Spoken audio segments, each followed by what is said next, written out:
E aí, meu povo, beleza? Tudo certo? Vocês estão animados? Estão animados pro fim do mundo? O mundo vai acabar, vai.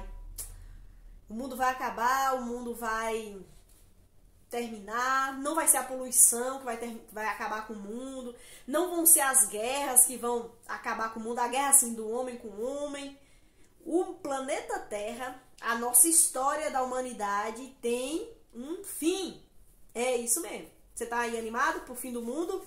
Tá preparado pro fim do mundo? Sim, seu mundo pode acabar hoje. Eu espero que não. Desejo a você saúde, uma vida longa, uma vida feliz, mas o fato é que sua vida vai acabar. E o planeta Terra também. E nós estamos estudando 2 capítulos extremamente escatológicos. A gente chama escatológico porque na teologia sistemática os estudiosos deram o nome ali para a doutrina da escatologia. Escatologia é o estudo dos eventos últimos, né? Do fim do mundo. O que a Bíblia traz sobre esses eventos. E a escatologia, né, essa doutrina é extremamente rica, maravilhosa, mas é como se fosse um tapete persa, cheio de fios entrelaçados, que ao você olhar um pouco distante, você vê uma imagem belíssima, linda, maravilhosa, e nós somos tomados de alegria e gratidão e louvor a Deus, porque Deus faz tudo perfeito. E esse texto de Mateus, nós estamos em Mateus capítulo 25, capítulo 24, são extremamente escatológicos, mas nós estamos, você sabe, né? Estamos aqui numa caminhada de 1189 semanas. Cada semana estamos estudando um capítulo da Bíblia e chegamos ao capítulo 25 de Mateus. Se você quiser ver os outros, por favor, fique à vontade para ir na playlist e procurar os outros capítulos. Mas o fato é que esses 2 capítulos, eles estão nessa tapeçaria chamada escatologia. E aí, para a gente ter um entendimento robusto de escatologia, nós precisávamos ler Daniel, Apocalipse, Tessalonicenses e outros textos espalhados por toda a Bíblia que junta esse panorama escatológico. Mas nós não vamos, né, estudar necessariamente assim, essa escatologia completa. Nós vamos ver essa linha dessa tapeçaria que está descrita no capítulo 25 de Mateus, certo? Então, estamos aí animados para o fim da Terra, para o fim do mundo. Mas antes de qualquer coisa, quero dizer que você é muito bem-vindo aqui no nosso canal. Meu nome é Alba. Escoveu o cabelo, tá assim, liso, parecendo que passou uma vaca e lambeu. Mas fica aqui, acompanha esse vídeo até o final, porque você está no canal há pouco tempo.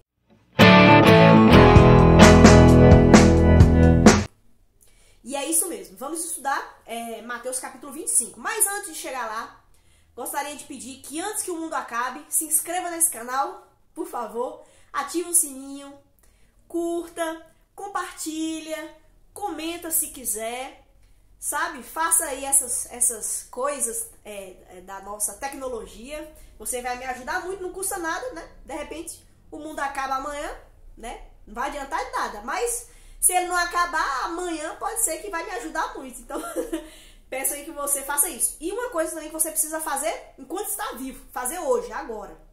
Agora não, depois desse vídeo. É claro, se Deus tocar no seu coração, você faz agora. Você desliga esse vídeo e vai ler sua Bíblia. Ler a Bíblia e orar é extremamente importante. Nada substitui o seu tempo devocional com Deus. Ler a Bíblia e orar é como se alimentar. Você passa o dia todo sem comer? Pode até conseguir. 1 dia, 2 dias, e 20 dias, e 30 dias. Não dá. A palavra de Deus é a mesma coisa. Nós precisamos nos alimentar dela todos os dias. Então, leia a Bíblia. Isso vai ser bênção na sua vida. Pronto. Dito tudo isso, vamos aqui dar uma olhada para este texto maravilhoso. Jesus, ele sai do templo, Jesus está ali próximo ao Monte das Oliveiras, ou no Monte das Oliveiras, e ele proclama esse sermão, um sermão escatológico, porque lá no final do versículo do capítulo 23, você pode acompanhar, Jesus fala que ele encerrou o ministério com os judeus naquele momento, então ele estava saindo do templo, E ele disse, olha, vocês que ele diz, o povo judeu, só vai vê-lo novamente quando clamar, bendito que vem em nome do Senhor.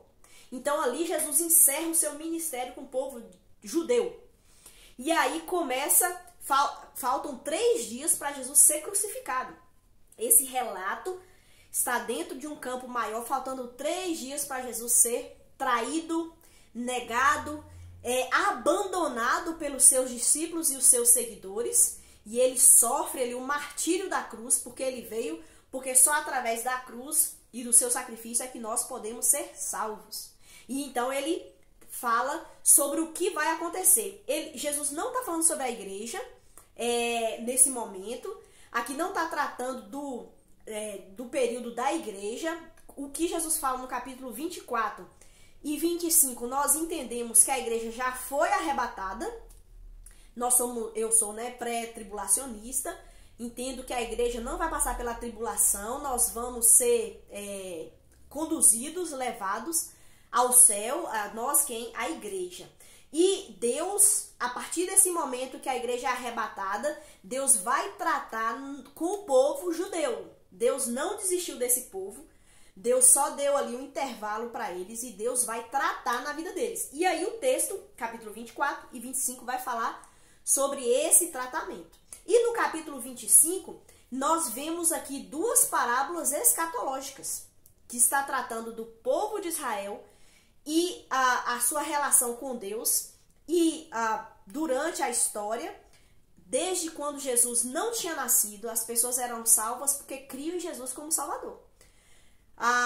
Quando Jesus veio ao mundo e agora na igreja, nós continuamos sendo salvos por meio de crer em Jesus como nosso Salvador, de que o sacrifício dele é suficiente para o perdão dos nossos pecados. No milênio é a mesma coisa. Não é porque a pessoa é judeu que ela automaticamente está salva.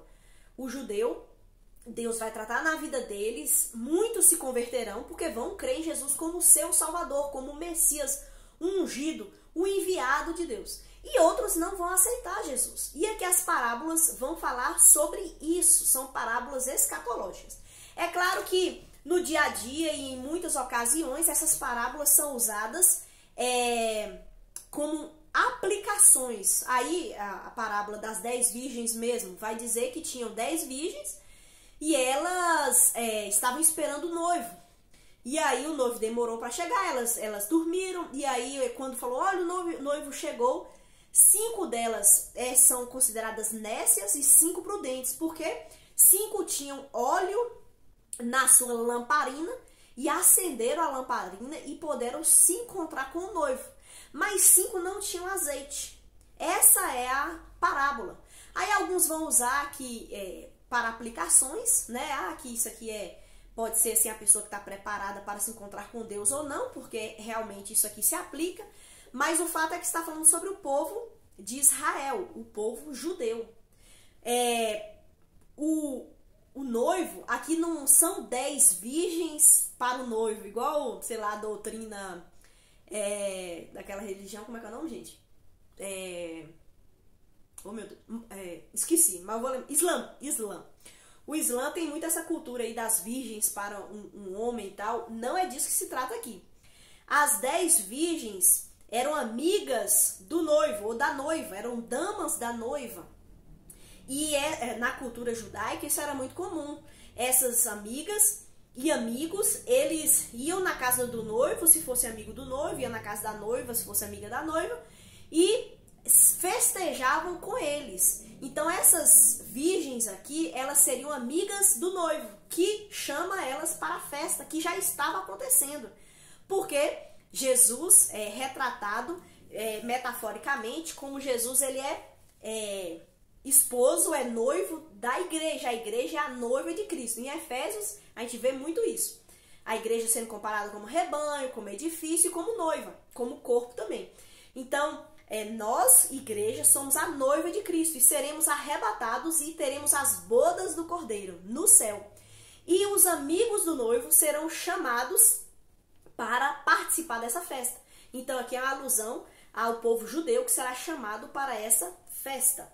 E aí vem uma outra parábola muitíssimo interessante, que é a parábola dos 3 servos. Então tem um senhor, esse senhor vai fazer uma viagem e ele dá talentos, dinheiro, para os seus servos. A um ele dá 10 talentos, deixa eu ver aqui. O primeiro entregou 5 talentos, ao segundo 2 talentos e ao último servo 1 talento. Então o senhor deu esses talentos e disse para eles, olha, agora vão, trabalhem, né, que eu vou voltar e vou pedir conta desse valor aí. E aí esse senhor viaja. Quando ele volta, ele pede explicações, ele pede o que eles fizeram com esses talentos. Aquele que recebeu 5 talentos, fala para o seu senhor que produziu mais 5 talentos. Deus, ele concede aqui uma aplicação. Deus, ele concede dons aos homens. Ui, meu pai, tem um besouro aqui. Deus, ele concede dons aos homens e ele dá conforme a generosidade, a vontade dele, mas ele entende também as limitações de cada ser humano. Ele criou seres humanos diferentes em vários aspectos. E a alguns é dado maior responsabilidade, não por mérito, porque fulano merece mais e ciclano merece menos. Não é isso. Deus dá maiores responsabilidades e dons e oportunidades para uns e menor para outros. Isso não é questão de mérito, é questão de decisão do Senhor. E essa pessoa, ela deve então desenvolver esse dom, esse talento, essas oportunidades que Deus deu para ele, né? De repente Deus colocou a pessoa numa posição onde ela pode influenciar muitas outras pessoas, onde ela pode governar de uma forma justa, trazendo paz, trazendo prosperidade para determinado grupo. E Deus coloca isso. Só que Deus, ele vai pedir contas. E Deus, ele está tratando com o povo de Israel. Deus vai pedir contas ao povo de Israel pelas grandes dádivas que Deus deu a esse povo.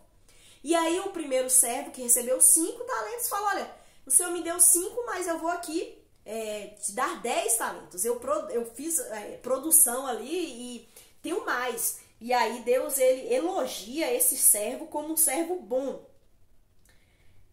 O Senhor disse, muito bem, meu servo bom e fiel. Versículo 21. Você foi fiel na administração dessa quantia pequena e agora lhe darei muitas outras responsabilidades. Venha celebrar comigo, lembra?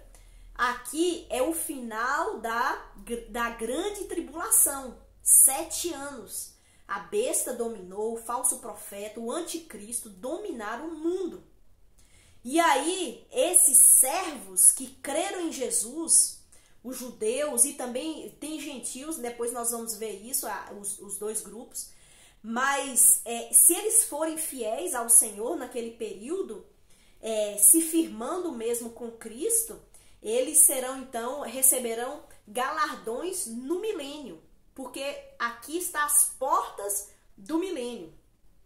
E aí, ao que tinha 2 talentos, esse apresentou mais 2 talentos. E Jesus falou a mesma coisa. Muito bem, servo bom e fiel. Servo bom e fiel.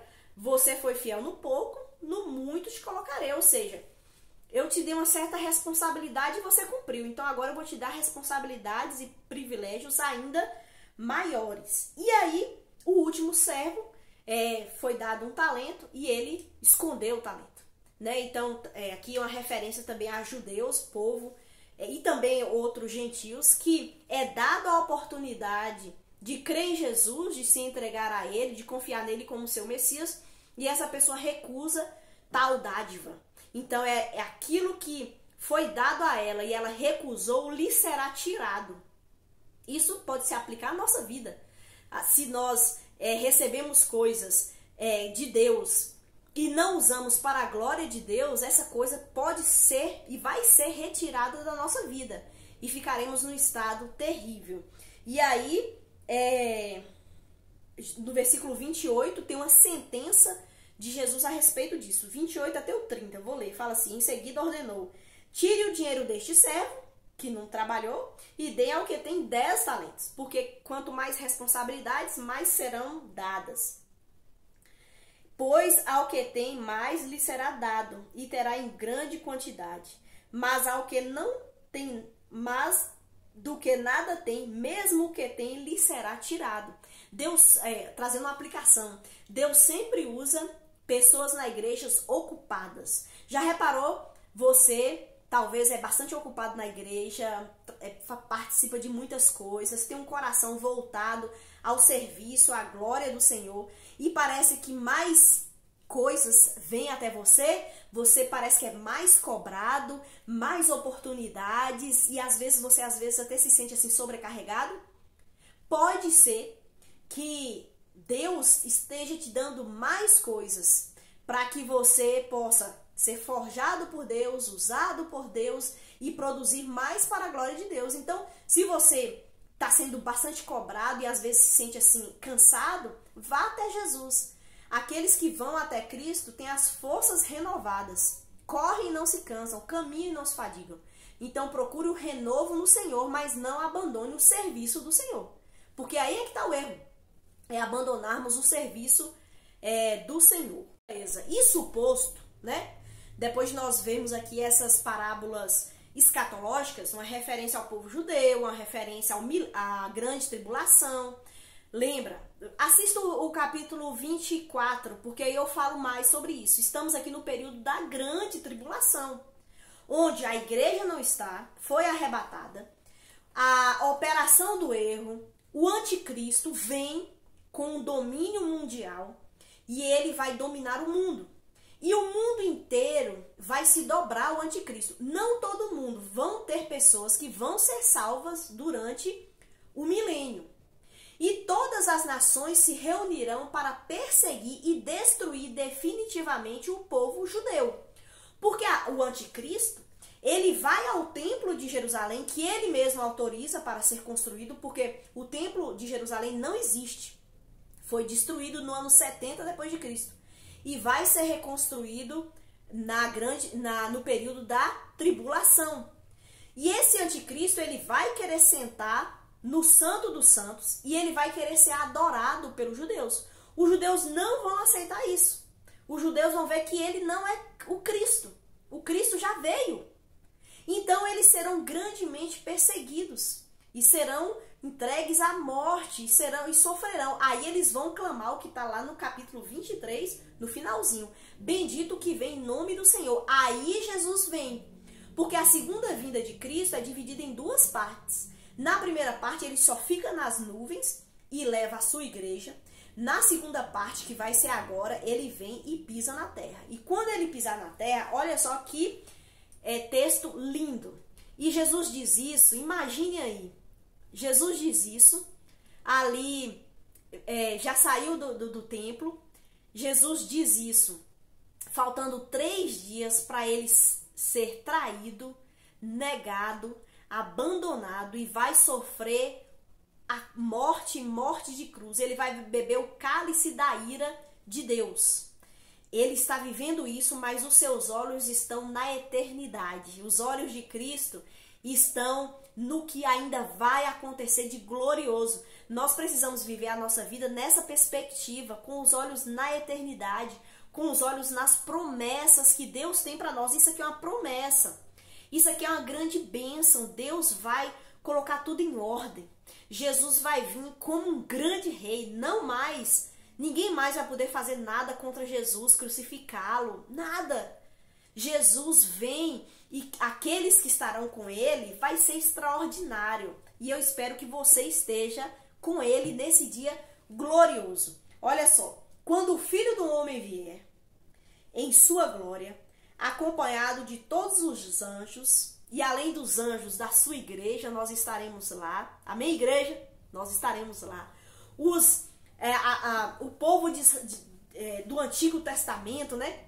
Que morreu ali antes de Jesus nascer, mas creram em Jesus como Salvador. Não só o povo de Israel, Raabe e outros que não eram judeus, mas creram nesse Deus maravilhoso, estarão juntos. Ele se sentará em seu trono glorioso lá em Jerusalém. todas as nações reunidas em sua presença, e ele separará as pessoas como um pastor separa as ovelhas dos bodes. Aqui, nesse trono, Jesus ele vai fazer um julgamento, mas ainda não é o trono branco, que está descrito em Apocalipse capítulo 13. Por isso que eu digo que escatologia é uma grande coxa de retalhos, que a gente precisava ler muitas coisas. Aqui ainda não é o trono branco. Aqui Jesus vai julgar as pessoas vivas que acabaram de sair da grande tribulação. Os judeus, os gentios, as pessoas que são rebeldes a Deus naquela período e as pessoas que creram em Jesus. Estarão essas pessoas diante de Jesus. Ainda não é o trono branco onde todas as pessoas serão reunidas. Aqui é esse grupo que eu acabei de falar. E Jesus, então, vai separar os bodes das ovelhas, usando aqui uma metáfora, né, daqueles que são seus e daqueles que não serão. Colocará as ovelhas à sua direita e os bodes à sua esquerda. E acontece o seguinte, aqui está falando de um grupo, mas sempre quando nós nos depararmos com Jesus, cada ser humano será julgado individualmente. Nós não seremos julgados no coletivo. Por exemplo, vocês brasileiros, vocês alemães, vocês chineses, não vai ser isso. Cada ser humano será julgado individualmente. Seja para condenação ou seja para a glória de Deus, para a salvação. Cada ser humano será julgado individualmente. Então, é muito sério o seu caminhar com Deus e o meu caminhar com Deus. É muito sério. Porque ninguém vai poder dizer diante de Deus, eu não sabia. Deus, ele poderia fazer qualquer coisa e tudo e não falar para o homem, não compartilhar com o ser humano.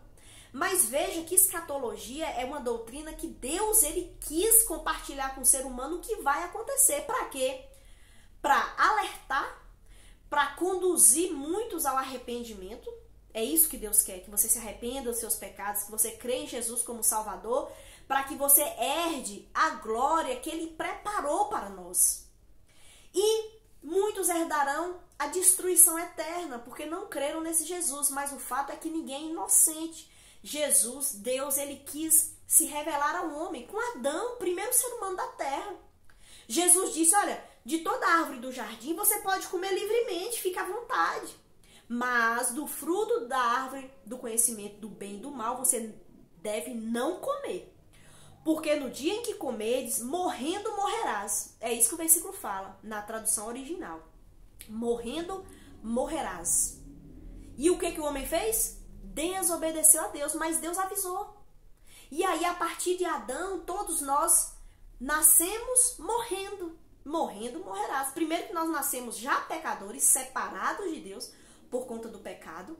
E agora nós estamos destinados à morte. Por isso que no início eu disse aqui, tá animado pro fim? O fim vem. O fim vem. Ou nós seremos arrebatados, ou de repente você vai morrer aí de alguma coisa, e eu também. Mas o fato é que ninguém vai ficar aqui. Por isso que é o alerta. Quem já creu em Jesus e tem ali o passaporte selado com o Espírito Santo de Deus, deve viver animado com os olhos na eternidade. E se você ainda não teve um encontro com Cristo, pode ter. Quando nós dizemos assim, né, nós os crentes, né, dizemos assim, eu vou para o céu, não é uma arrogância. É porque a Bíblia mostra isso. João 1:7. Mas a todos quanto receberam, deu-lhes o poder de serem feitos filhos de Deus, a saber, os que creem no seu nome. Então, vários versículos dizem, olha, se você crê, você é salvo, você é perdoado, você terá um lugar comigo, mas se você não crê, você já está condenado. João, abra lá, João 3, 16, 17 e 18, deixa isso muito claro. Quem crê em Jesus é salvo, herda a vida eterna, mas quem não crê já está condenado. Então, por isso que Jesus veio. Vamos comemorar o Natal, né? Então, tá próximo isso daí. Sim. Aí, nesse julgamento, então, Deus separa. Esse julgamento é para as pessoas que estão vivas após a grande tribulação. Então, o rei dirá aos que estiverem à sua direita, venham, vocês que são abençoados por meu Pai, recebam como herança o reino que lhes está preparado desde a fundação do mundo, desde a criação do mundo. Esse reino aqui não é que essas pessoas estão indo para o céu, elas estão vivas, elas vão adentrar o milênio. Essa é a pegada interessante aqui. Jesus aqui está inaugurando o milênio. O milênio vai ser o quê? Um período de 1000 anos, onde o diabo será preso e amarrado lá nas correntes, preso, e Deus e Jesus vai reinar na terra. Jesus vai estabelecer o seu reino, o seu trono em Jerusalém. Terá como príncipe maior ali o rei Davi.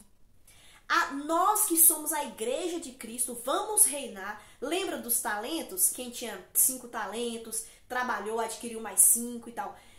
A depender de como nós servimos ao Senhor, nós teremos cargos nesse reino.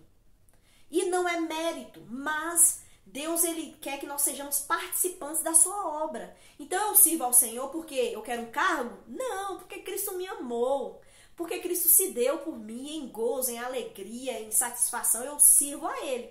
Mas Ele quer me recompensar. Ele quer nos recompensar. E no milênio nós seremos recompensados. Ele nos dará privilégios, Ele nos dará cargos para a glória de Deus. E o mundo finalmente vai agir, vai existir da forma que Deus quer. Aqui será implantado o reino de Deus na terra. A terra ainda não será destruída, ela vai ser com fogo e tal. Será essa terra que a gente conhece. E aí, Jesus, ele diz para esses, quem são esses? São os judeus e são os gentios que firmaram a sua vida em Cristo. Durante a grande tribulação, creram em Cristo como seu Salvador. Não receberam a marca da besta e permaneceram firmes. E aí, diz assim, versículo 35. Pois tive fome e vocês me deram de comer. Tive sede e me deram de beber. Era estrangeiro e me convidaram para a sua casa. Estava nu e me vestiram. Estava doente e cuidaram de mim. Estava na prisão e me visitaram. Então os justos responderão. Aqui quem vai responder não são os judeus, são os gentios salvos na grande tribulação. Porque Deus está dizendo, olha, entre no reino, no milênio, vivos, pessoas, homens e mulheres, para possuir esse milênio maravilhoso que vai começar. E aí esse Jesus diz, olha, vocês vão entrar porque eu tive fome e vocês me deram de comer, eu tive sede e vocês me deram de beber, eu estava preso e vocês me visitaram. E aí esses justos vão perguntar assim, mas quando a gente fez isso? Quando é que o Senhor estava nu e a gente te vestiu? Quando é que o Senhor estava com fome e a gente deu de beber? Aí Jesus responde assim, cadê? Deixa eu ver aqui. O rei lhes dirá, eu lhes digo a verdade, quando vocês fizeram isso ao menor destes meus irmãos, foi a mim que o fizeram. Irmãos, tem 3 grupos aqui diante de Jesus. Tem os bodes, tem as ovelhas e tem os irmãos. Os bodes são todas as nações, gentios. As ovelhas são os gentios que creram em Jesus como Salvador durante a grande tribulação. E os irmãos são o povo judeu. Então, essas ovelhas, que são pessoas, elas, durante a grande tribulação, elas ajudaram o povo judeu na sua necessidade. O povo judeu teve que fugir. Muitos vão esconder o povo judeu, vão proteger. Muitos judeus não poderão comprar, nem vender, nem fazer nenhum tipo de negociação, porque na grande tribulação, para você fazer algum tipo de negociação, você vai precisar ter a marca da besta. Então, eles vão passar fome, eles vão passar frio. E essas ovelhas, essas pessoas que durante a grande tribulação creram em Jesus como Salvador, vão proteger o povo de Israel, vão proteger os judeus com muito amor a Deus. A Deus. Eles vão fazer isso em obediência a Deus, eles vão entender que ali há uma injustiça, que o povo de Deus está sofrendo e eles vão ser bênção na vida dos irmãos. Os irmãos aqui são os judeus. Então, por isso que eles vão receber. Mas não é mérito, a salvação nunca é por mérito. E aqui não está falando da salvação, eles já são salvos. Está falando agora da bem-aventurança, das recompensas que eles vão receber pelo que eles fizeram. Porque sim, todos nós vamos receber recompensas pelo que nós fizermos em vida. Sejam coisas boas, sejam coisas ruins, viu? Todos nós vamos sofrer, se for o caso, ou seremos abençoados, se for o caso, mas nada passa despercebido diante de Deus. E aí o versículo 41 diz: em seguida o rei se voltará para os que estiverem à sua esquerda, os bodes, lembra? E dirá: fora de mim, malditos, para o fogo eterno, preparado para o diabo e seus anjos. Palavra forte, palavra dura. Essas pessoas irão para o inferno, que foi preparado para o diabo e seus anjos. O inferno é real. Mas o inferno foi feito para o diabo. O inferno foi feito para os anjos, os demônios. Para eles sofrerem eternamente. E eles vão sofrer muito. Eles têm medo da vinda de Cristo, porque o tempo deles está esgotando. Eles sofrerão muito. E o diabo sofrerá muito. E quem vai para esse lugar de tormento? Infelizmente, todo aquele que não crê em Jesus como Salvador. Leia João 3, 16, 17, 18. Diz claramente isso. E outros textos da Bíblia. Mas pessoas vão para lá porque se rebelaram contra Deus.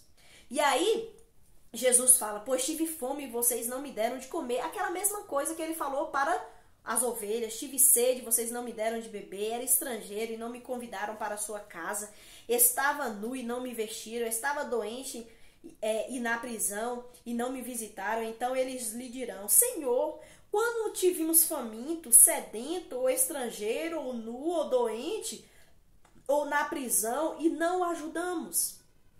Quando? Eu anotei uma frase que eu achei muito legal, diz assim: deixar de fazer o bem é o mesmo que fazer o mal. Talvez essas pessoas pensem assim: mas eu não fiz assim mal. Mas deixar de fazer o bem é uma prática maléfica, é mal. Isso aqui com uma aplicação para a nossa vida. Se você pode fazer o bem e você não faz, você está pecando. Nós precisamos, diante da possibilidade de fazer o bem, fazê-lo imediatamente. Versículo 45, já caminhando para o final, esse texto é fantástico, né? Capítulo 45. Ele responderá: eu lhes digo a verdade. Quando se recusaram a ajudar o menor destes meus irmãos e irmãs judeus, salvos na grande tribulação, foi a mim que se recusaram a ajudar. E esses irão para o castigo eterno, mas os justos irão para a vida eterna. Essa frase, essa palavra é de Jesus. Jesus não quer que você vá para o castigo eterno, mas Jesus já fez tudo por você. E o que você vai fazer por Jesus? Você vai dar passos de fé e crer nesse Jesus? E confiar nesse Jesus? E dizer: Senhor, eu preciso do Senhor. Ou você vai dizer: não, quando eu morrer, Deus vai olhar para a minha vida e vai me dar um bom lugar. Não cai nessa. Não existe um versículo na Bíblia que diz isso. Quando alguém morrer, Deus olha lá o histórico da pessoa e pode dar para ela um bom lugar. Não existe isso. Olha, mais claro do que isso, não existe. Vou ler de novo, versículo 46, é o último. E estes irão para o castigo eterno, mas os justos irão para a vida eterna. Este é o caminho. E aqui Jesus encerra o seu discurso, o seu sermão escatológico maravilhoso, mostrando para o povo de Israel como as coisas vão acontecer. E em outros textos nós vemos como tudo vai acontecer. A igreja vai subir, a grande tribulação. Aí aqui, depois disso daqui, vai começar o milênio, 1000 anos de reinado aqui na Terra.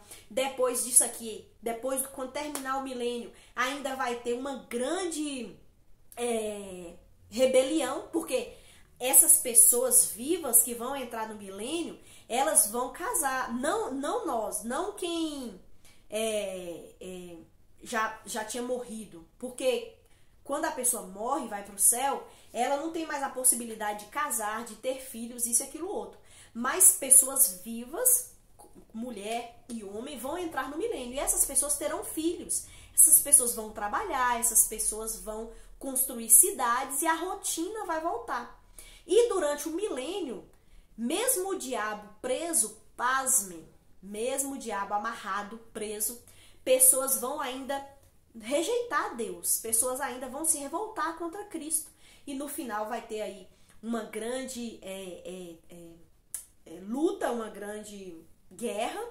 E aí depois vai ter o trono branco, todas as pessoas serão julgadas, a terra será destruída. E aí nós adentraremos a eternidade num novo céu e numa nova terra. E aqueles que recusaram Jesus, recusaram Deus, serão lançados no lago de fogo e passarão a eternidade separados de Deus. Sim, eu tive a data de nascimento, você também. Mas nós não teremos um fim. Ou você vai adentrar a eternidade com Cristo, ou você vai adentrar a eternidade no lago de fogo, sofrendo terrivelmente, sem a presença majestosa de Cristo. Então, espero que esse vídeo tenha te animado a estar com os olhos na eternidade. Espero que esse vídeo te anime a crer em Jesus como Salvador, dar esse passo de fé maravilhoso e estar com esse Deus cheio de amor. Esse Deus extraordinário que veio ao mundo, se sacrificou porque nos ama e deu a sua vida por nós. Então é isso, o vídeo ficou aí, de certo modo, longo, mas fantástico, né? Escatologia sempre é muito legal e sempre tem muitas perguntas, mas é isso. Essa coxa de retalhos e a gente vai desvendando aí ao longo das semanas, tá bom? Espero que você acompanhe aí os outros vídeos desse canal e os outros que vão sair. Tá para terminarmos aí o livro de Mateus, tá para terminar, na realidade falta, deixa eu ver, 3 capítulos e faltam 3 dias para Jesus ali passar pela o seu martírio, né? Vai ser muito bom o restante desses capítulos aqui. Deus abençoe muito sua vida. Muito obrigado por você me acompanhar aqui. Lembrando, tem vídeo aqui toda terça e todo sábado às 11 da manhã. Deus te abençoe e até a próxima.